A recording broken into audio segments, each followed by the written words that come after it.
Dark Cast Network. Out of the shadows comes the best of indie podcasts.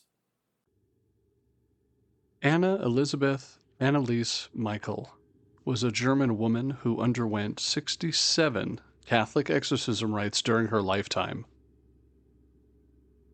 After she died, her parents and priests that were involved in the exorcisms, instead of being congratulated and trying to save her soul, were all convicted of homicide. Did Satan prevail? Had he won in stealing this poor girl's soul, only to have the do-gooders that were trying to save her convicted of her death? We'll find out in this investigation. My name is DJ, and this is the Mythical True Crime Podcast.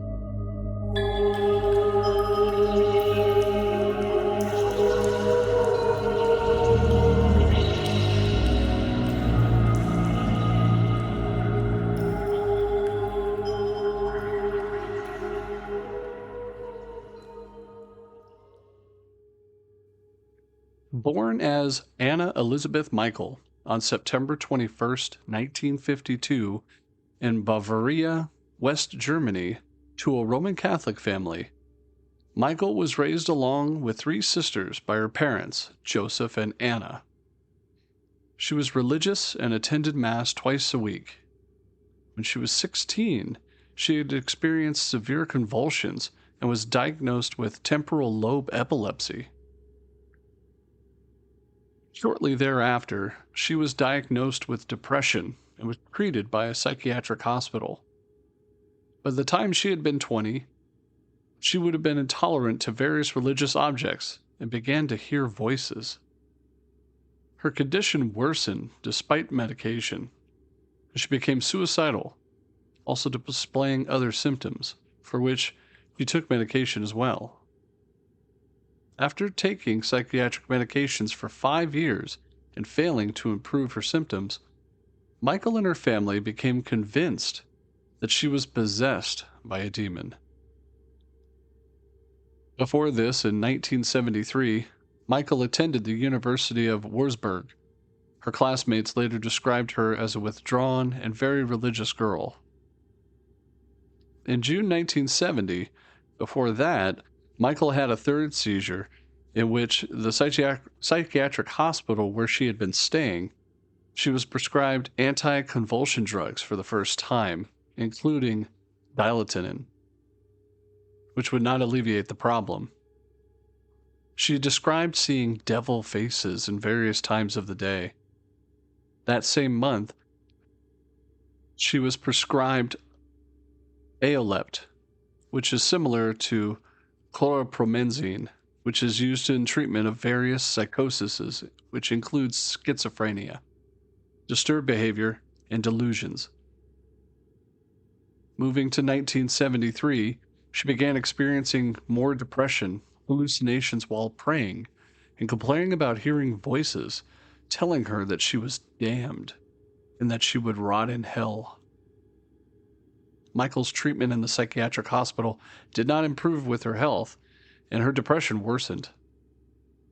Long-term treatment would also not help, and she grew increasingly frustrated with the medical care that she had been having taken pharmaceutical drugs for 5 years to.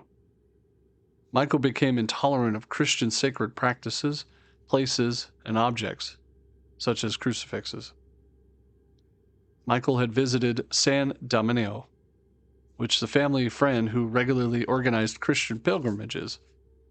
Her escort concluded that she was suffering from some sort of demonic possession because she was unable to walk past a crucifix and refused to drink water of a Christian holy spring. In the words of Father Ernest Alt, this is his exact quote: "Anneliese told me, and Frau Hein confirmed this, that she was unable to enter the shrine.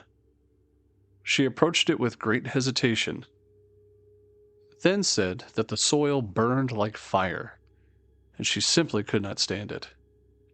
She then walked around the shrine in a wide arc and tried to approach it from the back. She looked at the people who were kneeling in the area and surrounding the little garden and it seemed to her that while praying, they were gnashing their teeth. She got as far as to the edge of the little garden, and then she had to turn back. Coming from the front again, she had to avert her glance from a picture of Christ, which is in the chapel of the house. She made it several times to the garden, but just couldn't get past it. She also noted that she could no longer look at medals or pictures of saints. They sparkled so immensely that she couldn't stand it. Michael's family and community became convinced that she was possessed and consulted several priests to request for an exorcism. The priests declined, recommending that continuation of medical treatment, and informed the family that exorcisms were required to have a bishop's permission. In the Catholic Church, official approval for an exorcism is granted when the subject strictly meets a set criteria and is considered to be suffering from possession under demonic control. Now, in Catholicism, exorcisms are performed in the name of Jesus Christ. Now, there's a distinction between major exorcisms and minor exorcisms. Minor exorcisms are included in some blessings in which priests create sacramentals, such as blessed salt, and they're also found in the ritual within their books. Also relate to practices of deliverance ministries. The distinction between deliverance ministries and exorcism is that an exorcism is conducted by priests given special permission from the Catholic Church, which deliverance ministries is a prayer for people to use when they're distressed or wish to heal emotional wounds, which also includes purportedly caused by evil spirits. Now, Catholic rite of a formal exorcism is called a major exorcism, which actually is given in the section 11 of the book Rituale Romanum. My apologies if I mispronounced that. The ritual lists guidelines for conducting exorcisms and for determining when a formal exorcism is required. Priests are instructed to carefully determine the nature of the condition. Is it not actually psychological or physical illnesses involved before proceeding? In the Catholic practice, the person performing the exorcism, known as the exorcist, must be an ordained priest. The exorcist writes and recites prayers according to the rubrics of the rite, and makes use of religious materials such as icons, sacramentals, and holy relics. The exorcist invokes God, specifically in the name of Jesus Christ, as well as saints of the Church of Trumpet and the Archangel Michael to intervene with the exorcism. According to Catholics, understanding several week exorcisms over many years are sometimes required to expel a deeply entrenched demon. Saint Michael's prayer against Satan and the rebellious angels, attributed to Pope Leo XIII, is considered the strongest prayer in the Catholic Church against cases of diabolic possession.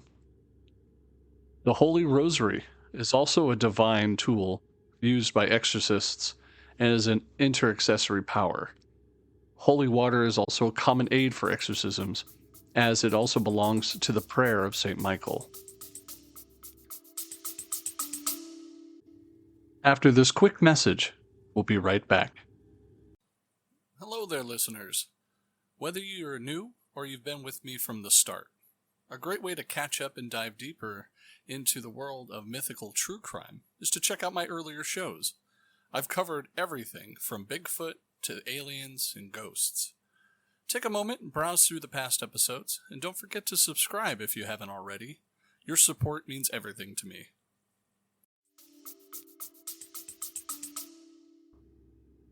Now, in Anneliese's case, intense dislike for such religious objects and supernatural powers are some of the first indications.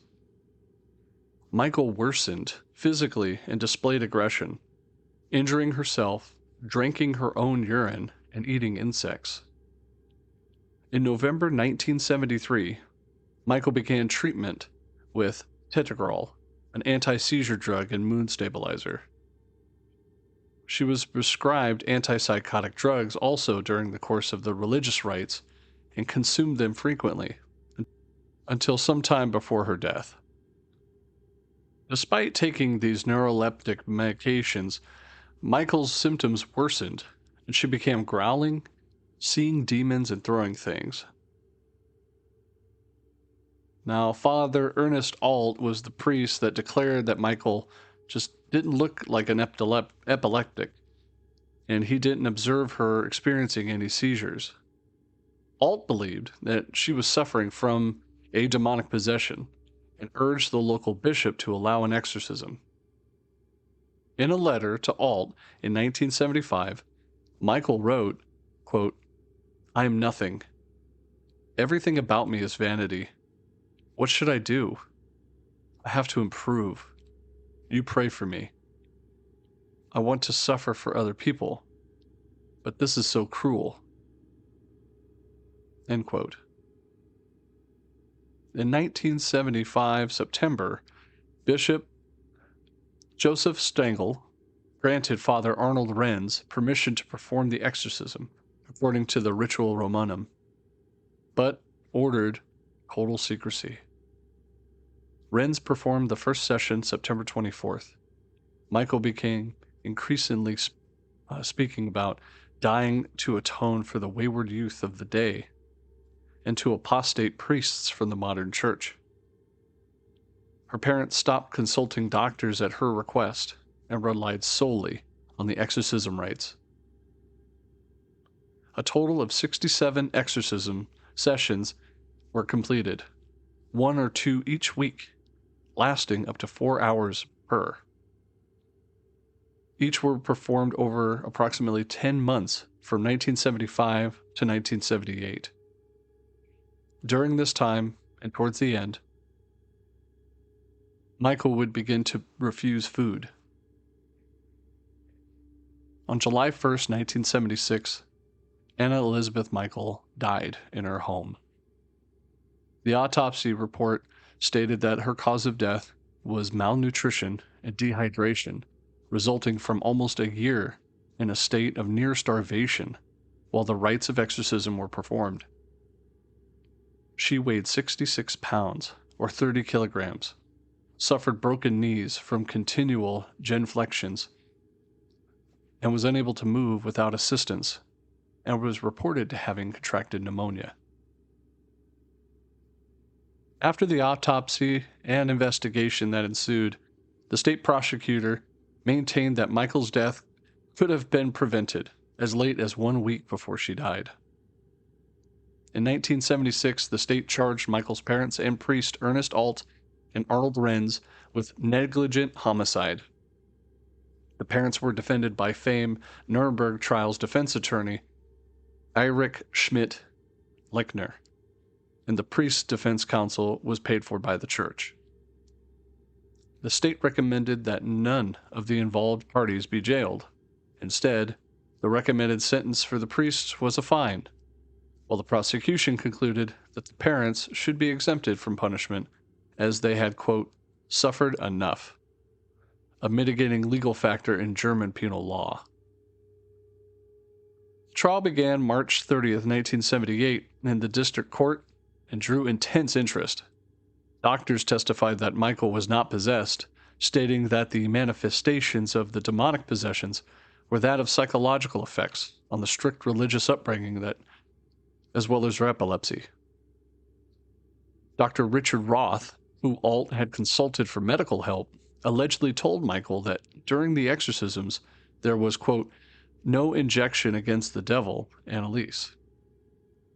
Schmidt-Lechner argued that the exorcism was legal and that the German Constitution protected citizens under the unrestricted exercise of their religious beliefs. The defense played tapes recordings of the exorcism sessions, sometimes featuring what was claimed to be demons arguing each other to assert their claim that Michael was possessed. Both priests claimed that the demons identified themselves as Cain, Judas, Banal, Legion, Hitler, Nero, and Lucifer, among others. They also stated that Michel was finally freed of demonic possession resulting from the exorcism that just before her death. Bishop Stengel, who was not aware of Michel's alarming health conditions when he approved the exorcism and did not testify in court. In April 1978, Michel's parents and the two priests were convicted of negligent homicide and were given suspended prison sentences, and they were ordered to share the costs of the legal proceedings. The sentences have also been described as stiffer than those requested by the prosecutor, who had asked that the priests only be fined and then that the parents be found guilty but not punished. By approving the ancient exorcism rite, the church drew public and media attention, and according to author John M. Duffy, the case was also misidentified as mental illness. In conferences years later, German bishops retracted the claim that she was possessed and again only suffered mental illnesses.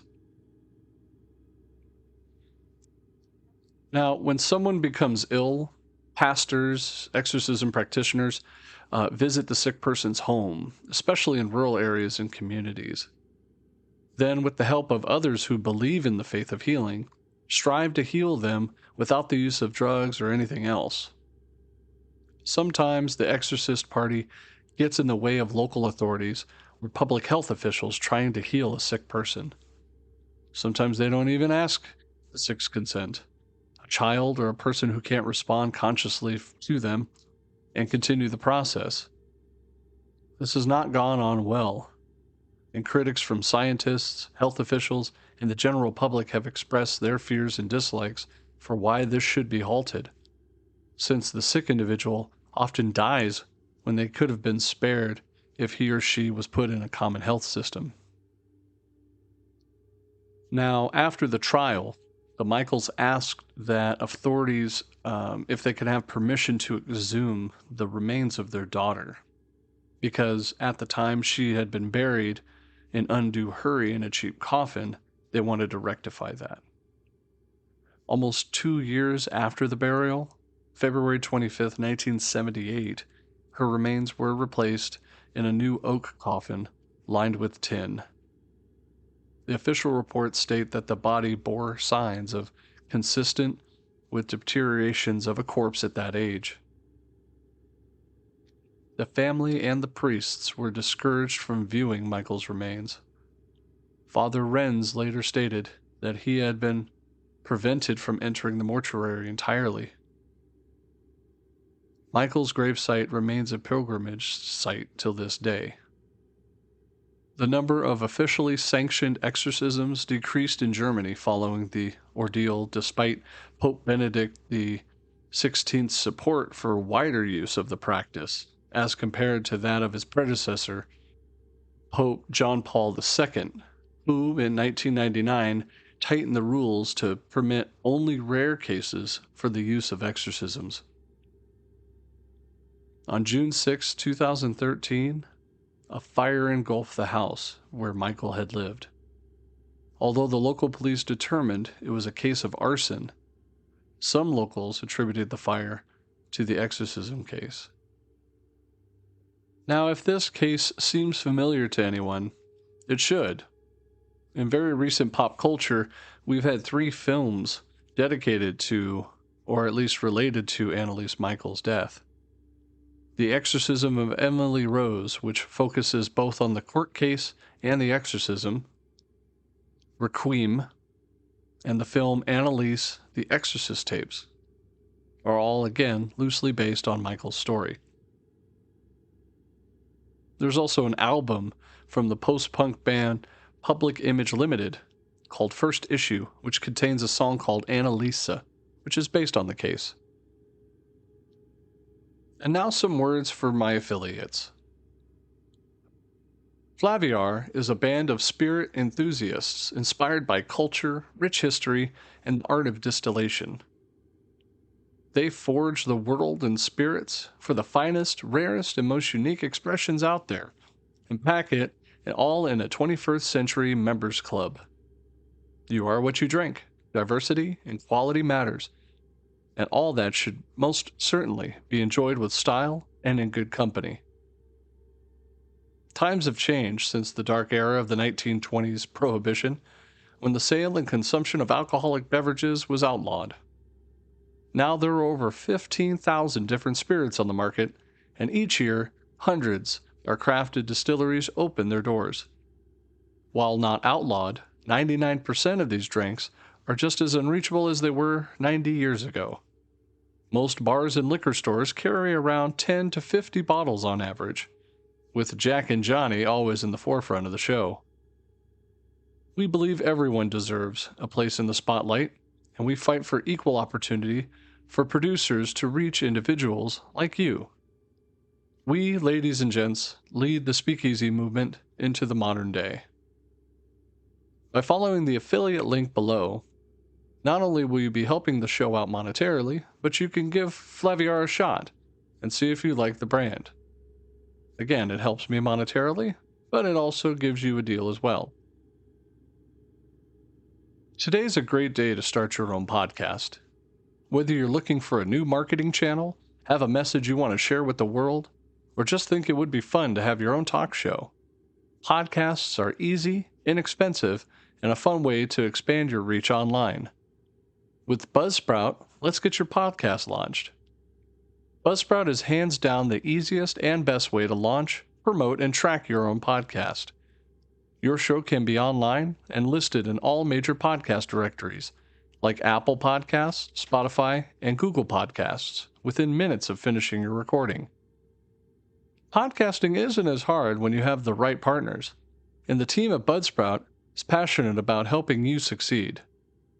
Join over the 100,000 podcasters, including me, already using Buzzsprout to get their message out in the world.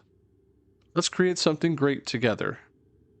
By clicking the affiliate link, not only will you be helping the show monetarily, but you'll also get a $20 credit if you sign up for a paid plan. Thank you for listening to tonight's show. I hope you enjoyed it. Now, in general, some people consider that if they're possessed, they're not regarded as evil themselves or wholly responsible for their actions, because possession is also considered a manipulation of an unwilling victim by a demon, resulting in the harm of their self or others. And if you or anyone else are suffering any sort of mental issue, depression, or the like, don't jump onto podcasts and listen to the fantastical stories such as these exorcisms. Get help. See a doctor. Find out if you have any history in your family and get it resolved. And that concludes tonight's episode. If you liked tonight's episode, please consider subscribing. Not only does subscribing help me make more episodes, but it also helps me monetarily to continue the podcast. Plus, I'll have exclusive options for behind the scenes and various other things that I'm cooking up. You'll also get a personalized email from me. If you also have any questions, you can reach me on social media. I'm on Facebook, Instagram, and Twitter. I answer fairly quickly, within 24 hours usually. If you have any suggestions for future episodes, drop me a line. I'd be more than happy to read it and engage with my community. And as always, this is DJ, and you just listened to the Mythical True Crime Podcast.